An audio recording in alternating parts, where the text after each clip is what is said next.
নির্ধারিত সময়ের প্রায় 2 ঘন্টা পর ট্রেন ছাড়ায় বামনহাট স্টেশনে বিক্ষোভ দেখালো যাত্রীরা।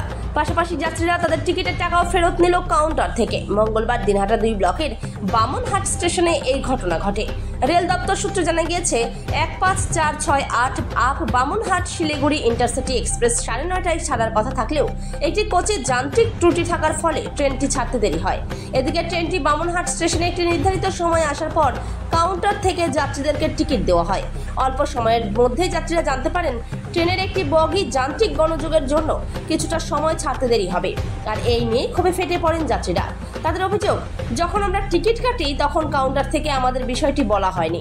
টিকিট কেটে ট্রেনে বসার পর আমরা জানতে পারি যান্ত্রিক কারণে ট্রেনটি নির্দিষ্ট সময়ে রওনা দেবে না।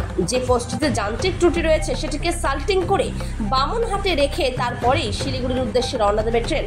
এরপরেই টিকিটের টাকা ফেরতের আমরা দাবি জানাই। রেল কর্তৃপক্ষ অবশ্য যাত্রীদের দাবি মেনে তাদের অধিকাংশ টাকা ফেরত দিয়ে দেন। আর কিছু যাত্রী আবশ্যক ওই ট্রেনে নিজ নিজ গন্তব্যস্থলে রওনা হয়। উত্তর পূর্ব সীমান্তে রেলের মুখ্য জনসংযোগ আধিকারিক কপিলজন কিশোর শর্মা জানিয়েছেন, ট্রেনের একটি বগি যান্ত্রিক গোলযোগের জন্য বেশ কিছুটা সময় পর বামনহাট স্টেশন থেকে গন্তব্যস্থলের উদ্দেশ্যে রওনা হয়।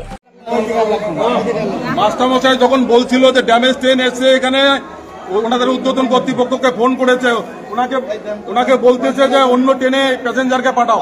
উত্তরবঙ্গ 2:30 পর্যন্ত রেলের কি ঠিকে নিয়ে বসিয়েছে আছে নাকি? আমরা এখানে 2:30 যাবো। আমাদের ডাক্তার অ্যাপার্টমেন্ট আছে 10:30 11টা, কারো অফিস আছে। কেন এতটা সময় ডিটেন আমরা এখানে করতে যাবো? রেল তো পরিষেবা মানুষের জন্য দিবে না, গরু ছাগলকে পরিষেবা দেওয়ার জন্য। তাহলে উনি জানতেন ড্যামেজ ট্রেন এখানে পাঠিয়েছে, তারপরে কেন টিকিট বিক্রি করা হলো? আর কেন টিকিটের পয়সা রিটার্ন করতে 45 মিনিট সময় অপেক্ষা করতে হবে? ফাজলামি মারছে রেল। রেলের এই অব্যবস্থার জন্য সমস্ত দায় রেল কর্তৃপক্ষ। আমরা এর দ্রুত পয়সা সবার ব্যাক করতে চাই, রিটার্ন চাই এক্ষুনি।